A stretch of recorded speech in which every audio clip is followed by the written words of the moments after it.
Hi friends, welcome back to my channel. ఈ వీడియోలో AP ప్రభుత్వ ఉద్యోగులకు రాత్రికి కీలక జీవో అండి. పూర్తి వివరాలు అయితే తెలుసుకుందాము వీడియో ద్వారా. వీడియోని ఎక్కడే కానీ స్కిప్ చేయకుండా ఎండ్ వరకు చూసినట్లయితే ఇన్ఫర్మేషన్ అనేది పూర్తిగా అర్థమవుతుంది. అలాగే ఆ వీడియోకి దయచేసి ఒక లైక్ చేయండి. చాలామంది లైక్ చేయడం అయితే మర్చిపోతున్నారు. ఇంకా విషయానికి వచ్చినట్లయితే అమరావతిలో 5 రోజుల పని దినాల విధానం అండి. మరో ఏడాది పొడిగిస్తూ ఉత్తర్వులు జారీ. రాజధాని అయిన అమరావతిలో సచివాలయ ఇతర ప్రభుత్వ ఉద్యోగుల సంస్థలకు చెందిన ఉద్యోగులకు 5 రోజుల పని దినాలను ప్రభుత్వం మరో ఏడాది అంటే ఇంకొక సంవత్సరం వరకు అయితే పొడిగించిందండి.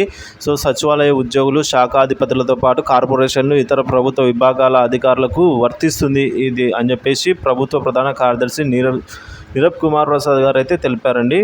ఇక గురువారం ఈ మేరకు ఉత్తర్వులు కూడా ఇచ్చి ఉన్నారు నిన్నటి రోజున.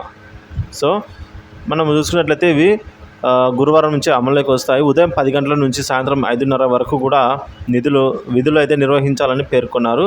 సో మనం చూసుకోవచ్చు, మళ్ళీ 5 రోజుల పని దినాలు అనేది గత ఉమ్మడి రాష్ట్రంగా ఉన్నప్పుడు, ఆంధ్రప్రదేశ్ ఉమ్మడి రాష్ట్రంగా ఉన్నప్పుడు ఉద్యోగులకు అయితే ఉండేదన్నమాట ఈ 5 రోజుల పని పొడిగింపు. సో 5 రోజుల పని దినాలు అనేది ఉండేది. సో తర్వాత స్టేట్ డివైడ్ అయిన తర్వాత చంద్రబాబు గారు ఈ విధానాన్ని కంటిన్యూ చేసేవారు. తర్వాత వైసీపీ కూడా అదే విధానాన్ని కంటిన్యూ చేస్తూ వచ్చింది.